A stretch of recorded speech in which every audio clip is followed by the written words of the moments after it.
Salam jumpa sahabat keluarga dimanapun Anda semuanya berada. Senang sekali saya Himawan kembali hadir di dalam acara Bicara. Bincang ceria, relevan, dan asyik. Dan sore hari ini saya Himawan Hadira Harja dari Family First Indonesia. Kita akan berbincang-bincang seputar masalah keluarga, masalah relasi. Dan khusus untuk hari ini, biasanya acara Bicara diadakan setiap hari Kamis, tetapi karena hari ini kita ada edisi khusus di mana kami akan menghadirkan seorang narasumber yang nanti kita akan sapa sebentar lagi. Nah, sahabat keluarga, malam hari ini kita akan bicara tentang mewariskan warisan atau menyiapkan warisan. Nah, saya mau sapa dulu nih sahabat keluarga. Ada Pak Bob Daulay, ada siapa lagi nih? Banyak sekali tadi yang sudah bergabung ya. Ada Hilda Larosa, ada Feli Ineke, ada Adel Krista, ada Debbie Wijaya. Wow, banyak sekali yang sudah bergabung, yang sudah melambaikan tangan. Salam semuanya. Nah, saya ingin bertanya kepada sahabat keluarga yang sudah mulai tune in pada malam hari ini. Ketika mendengar kata warisan, apa yang ada dalam benak sahabat keluarga semuanya? Silakan tulis di kolom komentar di bawah sini ya. Ketika mendengar kata warisan, apa yang pertama kali terfikirkan? Mungkin ada yang langsung terfikirkan, oh materi misalnya, atau apa saja. Gitu ya, silakan tulis di kolom komentar. Bagi sahabat keluarga, apa yang terfikir pertama kali ketika mendengar kata warisan? Nah, memang ada banyak sekali warisan ini menjadi sesuatu hal yang turun-temurun ya, dari banyak generasi, dari generasi ke generasi, diperbincangkan, dipersiapkan. Banyak orang tua, saya yakin setiap orang tua pasti ingin menyiapkan warisan yang terbaik ya, termasuk Pak Darmana juga yang baru saja bergabung, pasti ingin menyiapkan warisan yang terbaik buat anaknya supaya kehidupan anaknya menjadi lebih baik. Nah, ada yang sengaja sampai begitu sayangnya kepada anak sampai benar-benar berjuang ya menyiapkan yang terbaik. Nggak apa-apa saya hidup susah, saya makan sehemat mungkin asalkan anak saya punya kehidupan lebih baik ya. Begitu dengar kata warisan, pasti rata-rata banyak orang tua yang memikirkan masalah aset, tabungan dan semuanya. Nah, ini memang satu kenyataan yang kita hadapi sehari-hari. Banyak orang tua masih terfokus untuk menyiapkan warisan yang biasanya berupa materi. Padahal sesungguhnya untuk memiliki kehidupan yang lebih baik, seorang anak tidak cukup hanya sekedar memiliki aset, memiliki modal keuangan. Untuk seseorang bisa sukses dalam kehidupannya, modal uang saja tidak cukup. Dia harus punya hal-hal yang lain. Nah, karena itu pada malam hari ini kita akan bincang-bincang dengan seorang narasumber yang luar biasa. Beliau di tengah-tengah kesibukannya masih bersedia untuk memberikan waktunya untuk bisa berbincang-bincang bersama-sama. Nah, kita akan bicara dengan Pak Rubin Adi Abraham. Beliau, kita sama-sama mengenal beliau, seorang hamba Tuhan, seorang ketua sinode, seorang gembala juga, yang jadwalnya sangat luar biasa sibuknya. Tapi satu hal yang saya salut ya, yang saya sesekali ikutin, beberapa kali saya ikutin, setiap sore selalu beliau menyiapkan waktu untuk melakukan mesbah keluarga, doa sama-sama dengan seluruh keluarga. Dan tidak hanya itu saja ya, beliau juga produktif sekali menghasilkan banyak pengajaran, banyak sekali membicarakan hal-hal yang sangat relevan dalam kehidupan sehari-hari, bicara soal vaksin, bicara soal banyak hal. Nah, tanpa berpanjang waktu lagi, kita akan langsung mengundang Pak Rubin Adi Abraham yang sudah bersama-sama dengan kita pada sore hari ini. Bagaimana beliau mempersiapkan warisan rohani supaya belajar dari beliau bagaimana mempersiapkan warisan rohani sesungguhnya. Ya, selamat malam Pak Rubin Adi. Selamat malam, shalom Pak Himawan, apa kabar? Wah, luar biasa Pak. Sehat ya Pak ya? Sehat selalu, puji Tuhan. Puji Tuhan. Dan sehat dan selalu semangat. Saya selalu sangat-sangat Amin. melihat Pak Rubin ini seorang yang sangat bersemangat sekali, Pak Rubin. Amin. Pertama-tama Puji atas nama Tuhan. Family First Indonesia, sangat berterima kasih Pak Rubin di tengah-tengah kesibukan Bapak, ya, yang Terima begitu luar kasih. biasa menyempatkan waktu untuk kita bincang-bincang. Sudah lama sekali Pak ya kita nggak ketemu Pak ya. Iya, karena pandemi ini ya, biasanya Iya, Pak Gumawan juga bisa memberkati jemaat kami dengan iya, firman Tuhan yang kaitan dengan keluarga yang sangat luar biasa dan diperlukan. iya. Iya, puji Tuhan, Pak, puji Tuhan. Nah, Pak Rubin, tadi dalam pengantar saya menyampaikan bahwa banyak orang tua begitu mendengar kata warisan itu mereka langsung konotasinya menyiapkan depositonya, menyiapkan mungkin dalam bentuk asuransi, semua masalah materi ya, menyiapkan rumah dan kemudian bahkan mungkin usaha gitu ya. Sayangnya di sisi yang lain kita juga sedih ya melihat kenyataan beberapa keluarga yang justru terpecah oleh karena gara-gara berebut warisan. Karena mungkin ada sebuah usaha yang sangat sukses luar biasa, lalu kemudian ada beberapa aset-aset di tempat-tempat strategis, lalu kemudian justru malah berebut warisan dan pecah keluarganya. Tetapi saya ingin mengatakan begini, ketika mempersiapkan warisan itu banyak orang tua yang rela hidup sengsara, berhemat luar biasa untuk bisa mengumpulkan harta yang terbaik buat anak. Menurut Pak Rubin, apakah ini hal yang salah, Pak? Salahkah orang tua hanya memikirkan sifat warisan yang sifatnya hanya materi saja? Apalagi kemudian dalam rangka itu tidak sedikit orang tua yang menghalalkan segala cara hanya untuk supaya bisa meninggalkan warisan materi yang dinilai cukup untuk anak, Pak Rubin. Baik, jadi saya menyapa juga rekan-rekan yang sudah bergabung dalam IG Live pada malam ini. Saya Ya, percaya melalui Family First Indonesia ada banyak berkat rohani yang sudah didapat. Nah, jadi ya, terima kasih. menjawab pertanyaan tadi, kalau menurut saya Pak, kalau ada orang tua yang menyiapkan warisan berupa materi buat anaknya, itu sesuatu Mm-mm. yang baik. Karena yang Mm-mm. lebih repot ada orang tua yang mewariskan hutang sama anaknya, itu kan lebih lebih berat. Tetapi Benar, tentu benar, benar, saja, Pak. iya, mewariskan materi semata tanpa melihat ada dimensi lain yang jauh lebih penting adalah sesuatu yang kurang komplit. Nah, kalau Hmm. supaya lebih relevan, saya cerita tentang pengalaman pribadi saya saja ya. Jadi Mm-mm. saya Ya, punya Pak. 3 orang putri, dan kemudian mereka sekarang sudah beranjak dewasa, 2 orang sudah menikah bahkan dan punya anak, tinggal satu yang kecil usia 25 tahun. Nah, pada waktu kami baru menikah 32 tahun lebih yang lalu, kita langsung sepakat untuk menyisihkan uang menabung untuk asuransi pendidikan anak. Oke. Nah, jadi itu juga kan merupakan sebuah tabungan warisan dalam tanda kutip.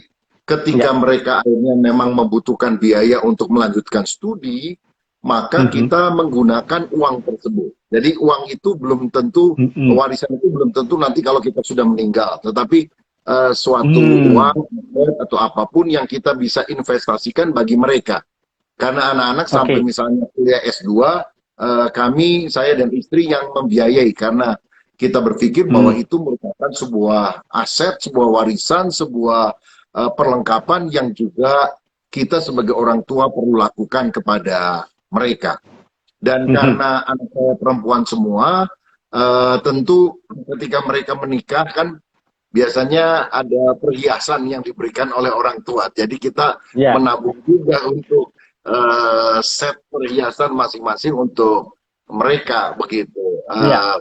Ya. Dan ketika mereka mulai apa namanya mau beli rumah atau bangun rumah, walaupun tidak sepenuhnya, kami juga berusaha mensupport, menunjang. Nah, kalau ada yang lebih mampu dalam keuangan, tentu membelikan rumah buat anak dan sebagainya tidak salah. Tapi kalau hanya itu satu-satunya, Hmm. maka saya rasa kurang lengkap. Demikian, Pak. Hmm. Ya, karena memang sebetulnya kalau dengan alasan supaya anak siap menghadapi kehidupannya nanti, punya kehidupan yang lebih baik, bukankah sesungguhnya untuk kita menjalani kehidupan ini dibutuhkan lebih dari sekedar materi ya Pak Rubin ya? Setuju. Karena saya ingat Christina Onassis itu kan cerita Ya, klasik ya. Ada orang raja ya, kapal Onassis yang juga ya, sampai ya, kawin 3 kali dan dengan siapa itu Jacqueline Kennedy. Kennedy ya. ya, ya, Nah, ya, ya, kemudian ya. waktu dia meninggal, dia mewariskan kepada Christina Onassis 300 perusahaan, mewariskan pulau dan sebagainya. Tapi Christina juga tidak bahagia. Dia mati dalam usia Hmm, muda di apartemennya sendiri, usia 37. Dan kelihatannya uang semata tanpa ada hal-hal yang sifatnya spiritual terutama. Itu tidak bisa hmm, mengenyangkan kehidupan batinnya. Punya duit tapi hmm, tidak bahagia, akhirnya mati sendirian, tidak mendapatkan hmm. pemenuhan. Saya rasa itu satu kebodohan yang dilakukan oleh orang kaya tetapi tidak menyiapkan hal yang jauh lebih penting bagi kehidupan ini. Iya, karena memang benar Pak. Eh, dalam hidup ini meskipun kita punya materi berlimpah, tetapi kalau ada kekosongan batin misalnya, lalu kemudian juga karena ada satu lubang dalam sisi spiritual kita, ada sebuah kekosongan, itu ternyata juga tidak bisa memuaskan kita Pak ya, punya materi yang berlimpah begitu Pak ya. Ya, Iya. setuju sekali. Nah, ada sebuah pernyataan begini Pak. Harta warisan rohani adalah warisan yang paling berharga dibandingkan warisan harta benda. Yang dimaksud dengan warisan rohani di sini sebenarnya apa sih Pak Rubin? Nah, kalau saya memahami paling tidak ada 3 hal yang kita bisa Oke. wariskan yang nilainya kekal.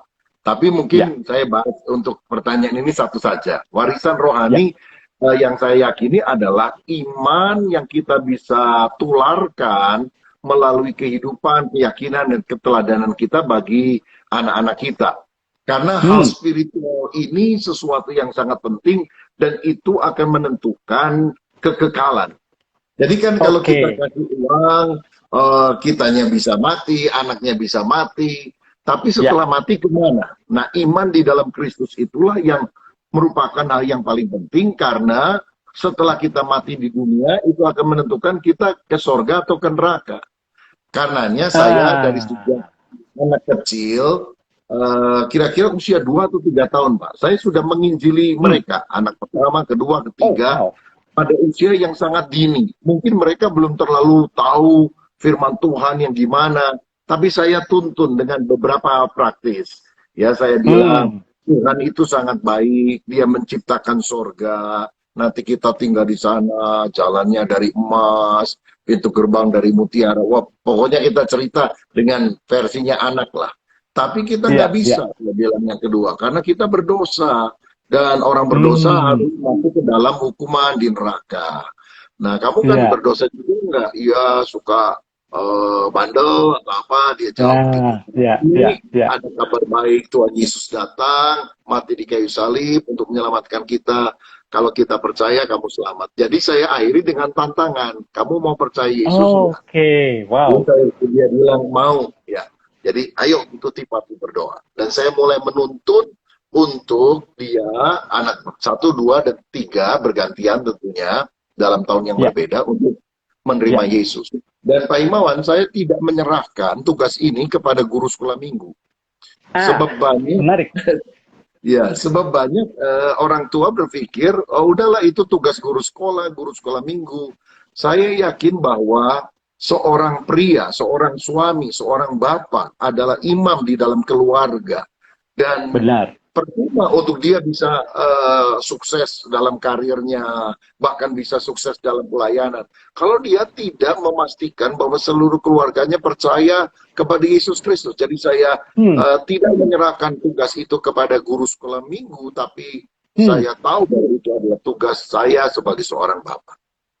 Wah, ini menarik Pak statement ini Pak. Memang eh, ideal sekali ya Pak ya. Tapi kan seringkali gini, orang sekali ngomong gini, ya kan Pak Rubin yang bicara, Pak Rubin kan pendeta, Pak Rubin kan mengerti teologi ya. Lah saya ini kan mungkin ada yang mengatakan begini, saya ini kan pendidikan saya nggak tinggi. Dulu orang tua saya juga nggak ngajarin saya tuh soal soal iman seperti yang Pak Rubin katakan misalnya gitu ya.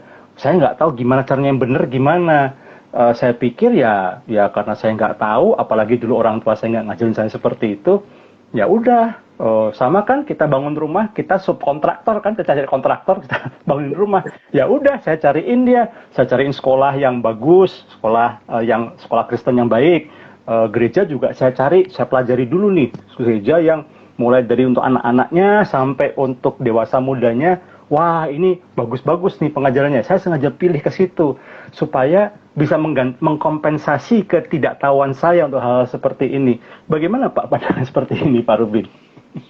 Ya, di satu sisi ada baiknya, Pak. Daripada Ya. dia sama sekali tidak memperlengkapi anaknya, dia juga nggak bisa. Ya tentu kalau anaknya bisa dibawa ke gereja, dibawa kepada orang yang memang lebih bisa menjelaskan, tentu itu sangat baik.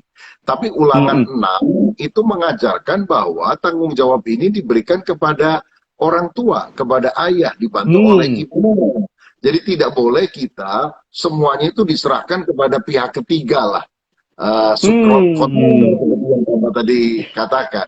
Kita Ya, yang harus ya. bertanggung jawab melakukannya. Dan seperti tadi Hmm. saya kasih contoh praktis, sebetulnya Mm-mm. ngomong sama anak itu kan sulit, Pak. Walaupun saya belajar teologi ya, tapi kalau ngomong Ya. sama anak itu usia 2-3 tahun, rasanya tidak perlu terlalu berteologi ya. Malah yang terlalu Ya, ngerti ya, ya. teologi kadang-kadang bahasanya kan terlalu tinggi begitu. Jadi 3 poin itu Ya. yang saya sampaikan ke anak. Yang pertama, Hmm. Tuhan mengasihi kita Ya.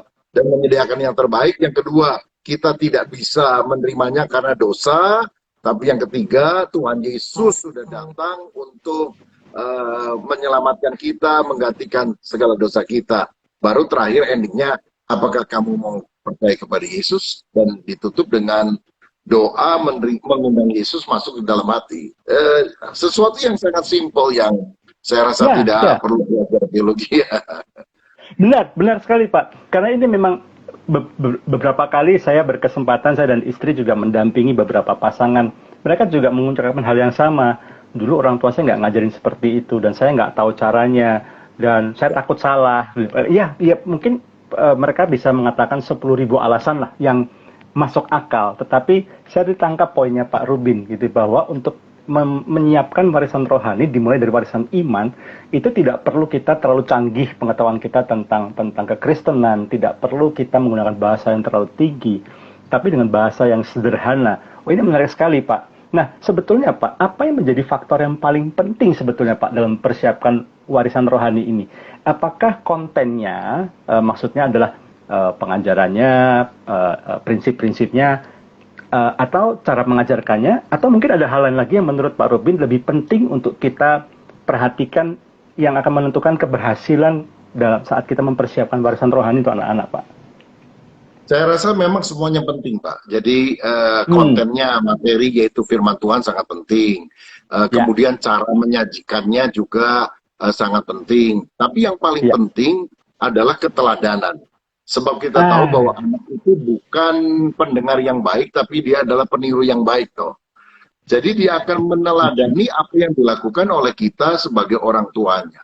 Karena itu dari Ya. sejak kecil mereka melihat saya pergi ke gereja, saya dan istri Hmm. melayani, tiap hari kita berdoa, membaca firman Tuhan, mengajak mereka berdoa. Sekarang saya punya 2 cucu, jadi kalau pagi itu Ya. pertama doain cucu dulu ya. Dan cucu saya udah tahu Pak. Jadi kalau misalnya Oh, ketemu sama saya, yuk Benaya berdoa, langsung lipat tangan dia wow, ya. wow.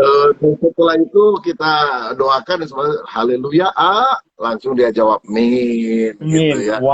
Dan Wah. itu sesuatu yang kita tanamkan dari sejak masa kecil, karena keteladanan menurut saya adalah hal yang sangat penting. Baru kemudian nanti kita dorong dia untuk baca Alkitab. Jadi saya dorong anak-anak dari sejak kecil, setelah dia bisa Mm-mm. baca, untuk mulai membaca Alkitab. Saya tuntun, ini kalau kamu baca 4 pasal sehari, selesai. Kalau kebanyakan ya 2 pasal sehari, begitu. Lalu saya kasih mereka petunjuk, kalau perintah Tuhan, kasih spidol atau kasih stabilo warna merah, perintah. Kalau janji Wow. Tuhan, kasih warna hijau, yang seger gitu ya. Kalau Ya, bukan ya, ya. perintah dan tapi juga bukan janji, tapi ayatnya bagus menurut kamu, kamu garis bawahi dengan kuning atau orange. Dan karena saya mempraktekkan itu, saya tunjukkan Alkitab rainbow saya, yang Oh, warna-warni kan wow. coret itu, maka mereka juga mulai mengikuti hal tersebut.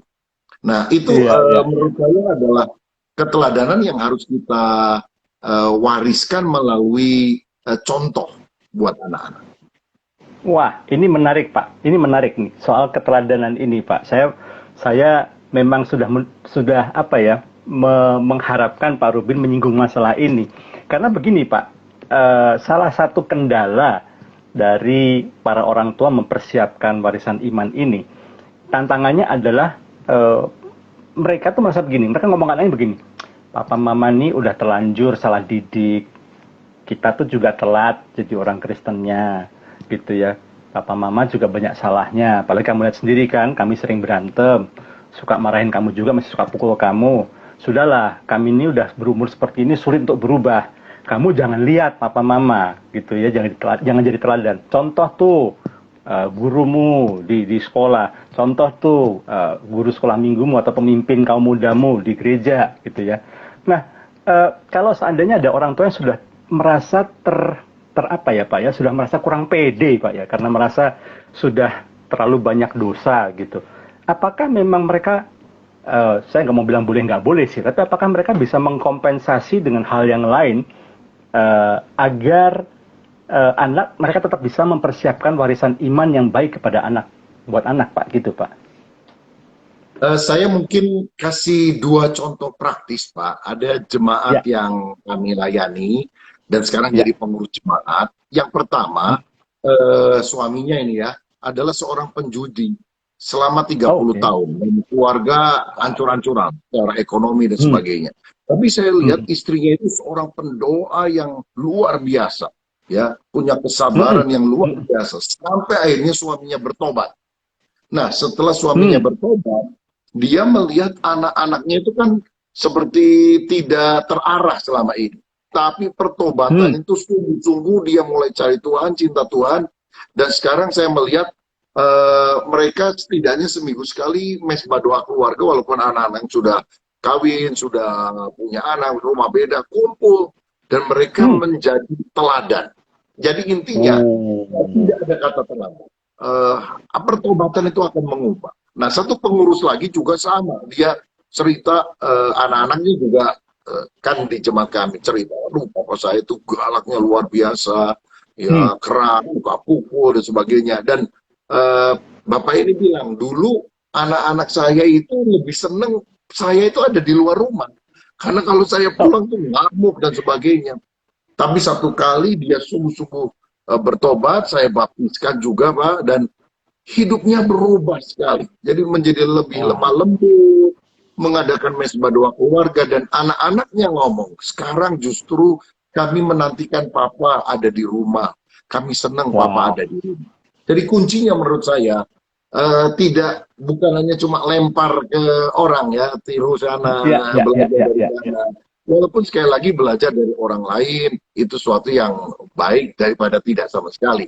Tapi Hmm. hidup kita tidak ada kata terlambat. Bahkan ketika anak Nah. sudah terlanjur besar, tetap kita bisa menjadi teladan bagi mereka. Keteladanan itu Hmm. kan merupakan sebuah proses. Kita nggak Ya. sempurna, tapi ketika kita bertobat ada perubahan-perubahan, dan itulah yang akhirnya beberapa anaknya bilang, heran ya saya ini, akhirnya mereka anak-anaknya bertobat semua Pak, dibaptis dan sebagainya. Wow. Dan Wow. mereka bilang, karena saya lihat papa saya berubah. Kalau papa nggak berubah, saya nggak mungkin seperti ini. Jadi itu sebuah testimoni yang sangat luar biasa, perubahan menjadi titik balik untuk pemulihan keluarga. Nah, sahabat keluarga, saya mau garis bawahi ini. Tidak pernah ada kata terlambat. Beberapa orang tua yang mungkin merasa, usia saya udah segini, udah terlanjur banyak dosa, udah terlanjur banyak salah, dan Anda punya pilihan. Pilihan pertama adalah dengan mudahnya Anda tinggal lempar ke orang lain, tunjuk ke orang lain, lihatlah dia. Dengerin omongan saya tapi jangan lihat kelakuan saya. Misalnya seperti itu gitu ya. Lihat aja orang lain. Atau justru seperti yang Pak Rubin katakan dan ceritakan pengalaman dari beberapa orang yang dekat dengan Pak Rubin, bagaimana perubahan meskipun sang ayah atau sang orang tua ini berubahnya di usia yang sudah cukup lanjut dan anak sudah cukup besar, tapi perubahan ini benar-benar menjadi momentum yang luar biasa buat anak dan membuat mereka akhirnya memiliki sebuah kenangan yang sangat luar biasa. Pak Rubin, ya, realita kesibukan. Ini apalagi di masa pandemi ini, Pak. Beberapa teman-teman mengatakan mereka lagi berjuang nih, berjuang dengan masalah ekonomi, berjuang untuk mempertahankan usaha yang mereka rintis, berjuang untuk mendapatkan penghasilan yang lebih baik, gitu ya. Sehingga kemudian belum lagi bicara soal beberapa teman-teman saya juga sering kontak dan mengatakan, aduh, jujur ini saya tidak dalam kondisi yang baik untuk ngomong soal iman kepada anak saya. Karena justru iman saya lagi tergoncang. Karena tadi yang seperti Pak Rubin katakan, mungkin mereka sudah punya pegang janji-janji Tuhan. Gitu, dan kemudian mereka harus berhadapan dengan kenyataan bahwa mana nih kondisi kok pandemi seperti ini misalnya. Lalu kemudian mana nih apakah saya masih harus tetap mempersiapkan gimana dengan kondisi seperti ini? Padahal selama ini saya selalu ajarkan anak saya, Tuhan itu baik, Tuhan itu penuh kasih, Tuhan itu pasti menolong kita. Tapi kemudian sekarang anak saya malah nanya, Pak, mana katanya Tuhan tolong? Kok enggak? Katanya Tuhan ngelindungin. Toh, kok Papa juga bangkrut juga? Mereka akhirnya nggak bisa menjawab pergumulan seperti ini. Bagaimana Pak seharusnya orang tua mensikapi situasi seperti ini dan tetap bisa meninggalkan sebuah warisan yang rohani yang baik buat anaknya, Pak? Ya, jadi saya tahu bahwa masa ini kan masa yang sulit, Pak ya. Jadi masalah ekonomi juga berat bagi banyak orang. Tetapi seperti tadi saya sudah singgung, warisan yang nilainya rohani dan kekal itu buat saya setidaknya 3 hal ini. Pertama, iman kepada Kristus. Yang kedua adalah keluarga yang harmonis.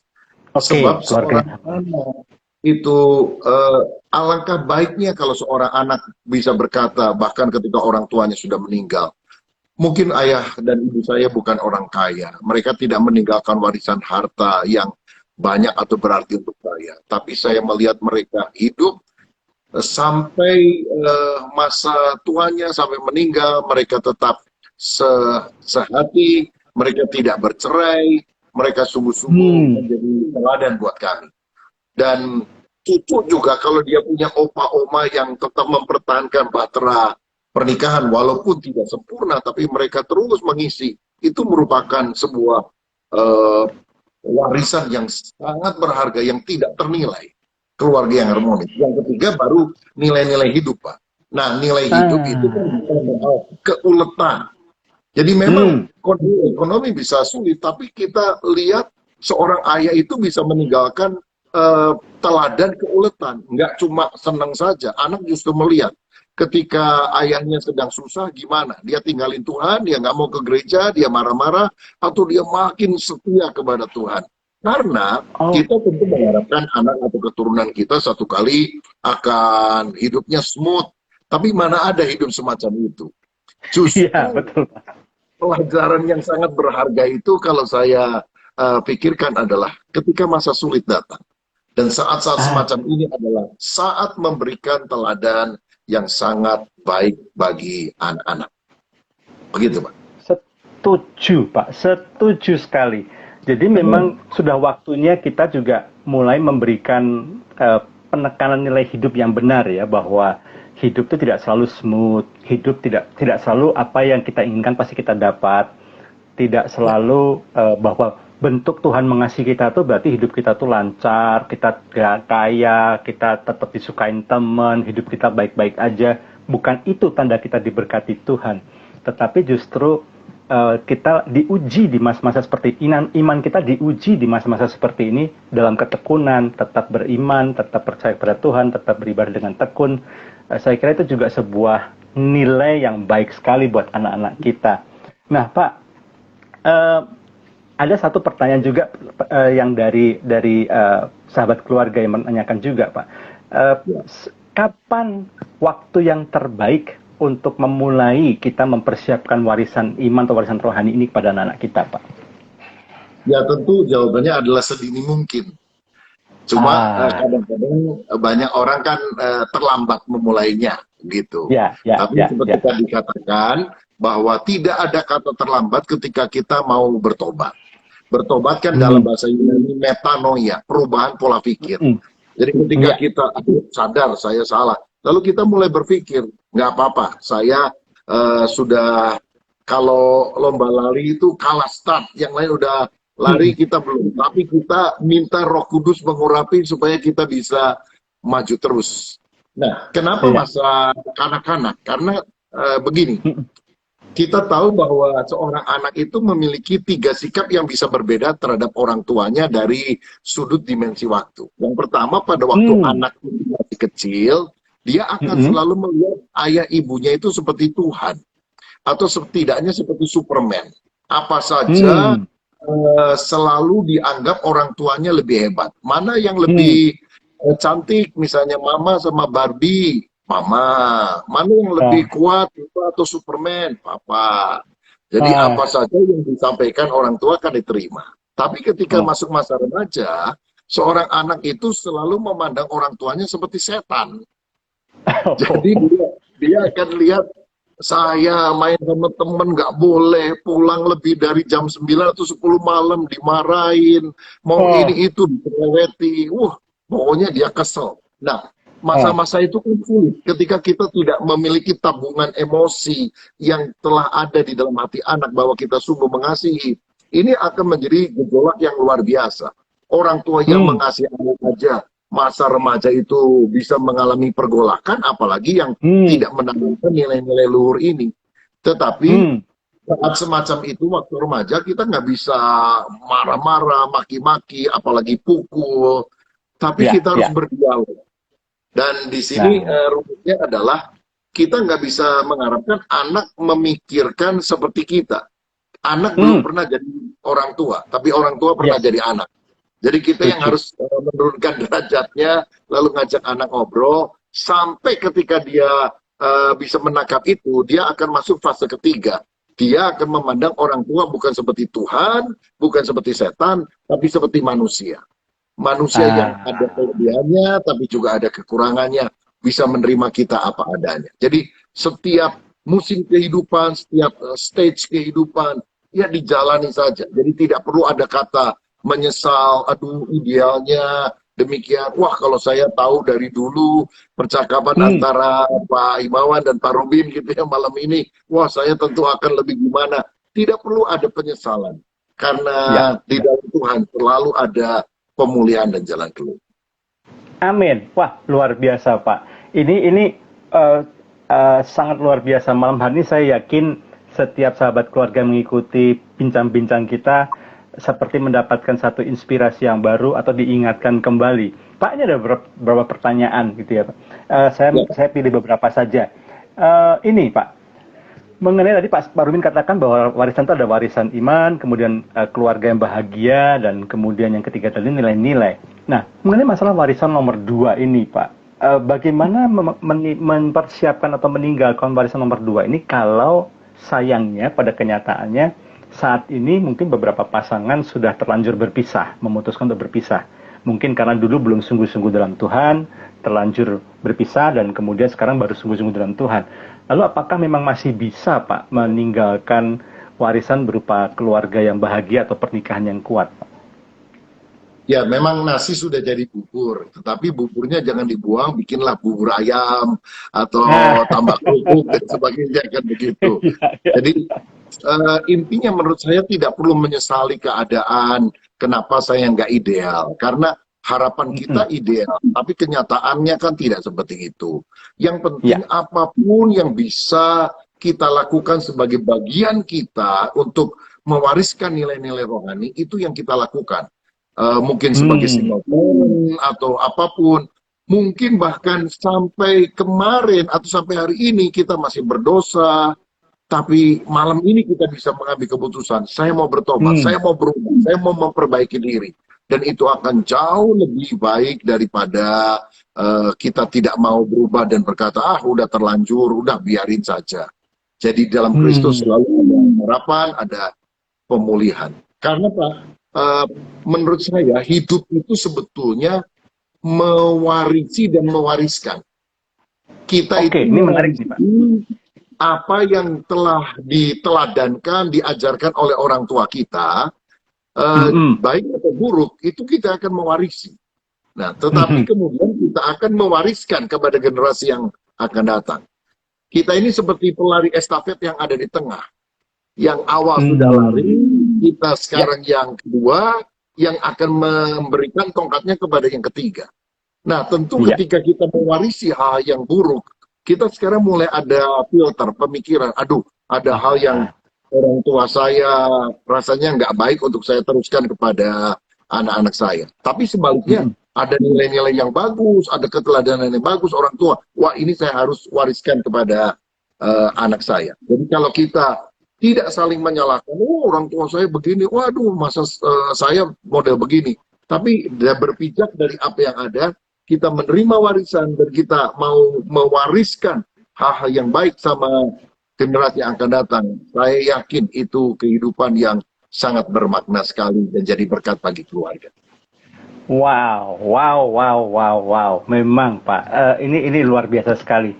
Jadi jangan merasa kecil hati ketika misalnya apa yang kondisi saat ini ternyata tidak bisa seideal seperti yang seharusnya. Tetapi seperti kata Pak Rubin tadi berkali-kali, Pak Rubin menandaskan ya, fokusnya tidak lagi melihat apa yang sudah lewat. Ya sudah lewat di belakang. Tapi sekarang kita mulai dari detik ini dan seterusnya selalu ada waktu untuk berubah. Lebih baik terlambat daripada tidak sama sekali.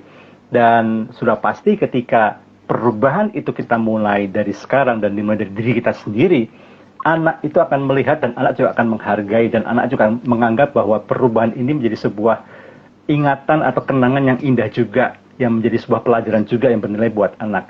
Masa sulit akan justru membuat kita punya peluang untuk mengajarkan kepada anak bahwa hidup tidak selalu mulus. Kegagalan juga menjadi sebuah sarana juga untuk kita bisa bekalkan kepada anak, asal agar anak jangan sampai mengulangi kegagalan yang sama dari yang pernah kita alami. Dan kita juga ceritakan juga pada anak, kalaupun kita gagal, jangan terpuruk di situ, bangkit kembali, karena yang penting adalah selalu ada pengharapan di dalam Kristus.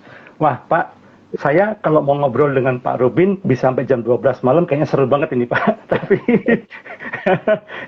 Tapi waktu juga Pak membatasi karena kita pasti akan atur waktu lagi. Kapan Pak Rubin ada waktu, kita pasti akan ngobrol bincang-bincang lagi Pak ya. Tapi untuk kali ini Pak, adakah pesan-pesan dari Pak Rubin atau istilah kerennya closing statement Pak untuk sahabat keluarga yang menyaksikan saat ini secara live maupun nanti menyaksikan di IGTV maupun di YouTube Family First Indonesia? Ya, jadi pesan saya begini, hidup kita hanya sekali. Apa yang kita mau tanamkan di dalam hidup, melalui hidup kita ini sehingga bisa akhirnya dibaca, diteladani oleh orang lain. Terutama adalah keluarga kita sendiri.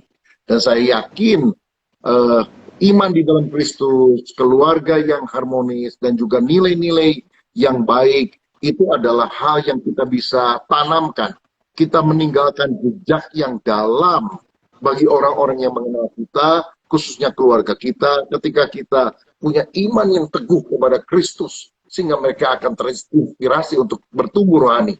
Kalau kita memiliki keluarga yang harmonis, tidak sempurna, ada banyak kekurangan, kita tentu harus terus melatih diri untuk hal tersebut. Tetapi ini juga merupakan warisan indah. Dan yang terakhir adalah nilai-nilai, mungkin ketekunan, kerajinan, integritas. Dan saya tadi sudah sampaikan Pak, bahwa justru di masa-masa yang sulit ini, kita diberi kesempatan untuk jadi berkat ketika orang lain melihat bagaimana kita bersikap pada masa susah. Jadi jangan putus asa di masa susah ini, justru ini masa ujian, dan kalau sudah ujian patut naik kelas. Wah, powerful sekali Pak closing statement-nya. Sahabat keluarga, jangan takut untuk berubah, mulai perubahan, tidak pernah terlambat. Jangan menyerah ketika muncul masalah, ketika kita sedang berjuang, mempersiapkan warisan rohani bagi anak kita, karena pasti anak kita tidak butuh satu pengajaran atau satu kehidupan yang sangat sempurna, tapi justru anak perlu melihat bagaimana iman orang tuanya bisa diwariskan kepada mereka. Keluarga yang sehat, mungkin tidak sempurna, tapi sehat dan berfungsi dengan penuh pergumulan tentu saja, tapi selalu ada upaya untuk memperbaiki dan mempertahankan pernikahan yang ada. Itu juga sudah luar biasa. Dan nilai-nilai hidup yang bersifat kekekalan yang sangat mereka perlukan. Karena satu hal Pak yang saya dan istri saya juga sering tanamkan kepada anak-anak kami, bahwa kami sebagai orang tua tidak selalu bisa mendampingi kalian, menemani kalian, tetapi ada satu sosok yang akan selalu bisa menemani kalian, tidak akan pernah mengecewakan kalian. Kapanpun kalian punya masalah, ada pergumulan, kalian tinggal pencet tombol doa, dia pasti akan bisa menjawab dan menolong kalian, yaitu adalah Tuhan Yesus sendiri. Saya berdoa supaya sahabat keluarga yang menyaksikan sekali lagi, baik melalui live saat ini maupun juga melalui IGTV maupun YouTube Family First Indonesia, bisa mendapatkan inspirasi, bisa mendapatkan pencerahan, bisa mendapatkan kekuatan juga melalui bincang-bincang kita. Sekali lagi terima kasih Pak Rubin, sangat memberkati sekali, dan kami harapkan Pak Rubin berkenan di lain kesempatan kita bincang-bincang lagi dengan topik yang lebih menarik lagi. Dan sahabat keluarga, stay tune terus di Family First Indonesia. Setiap minggu kami akan hadir melalui bincang ceria, relevan, dan asik seputar masalah keluarga, masalah relasi, baik untuk pasangan suami istri maupun untuk pasangan pranikah, yang saya yakin akan menjadi satu berkat yang luar biasa buat kita semuanya. Sampai ketemu di lain waktu. Stay safe semuanya dan Tuhan memberkati. Bye. Bye-bye Pak.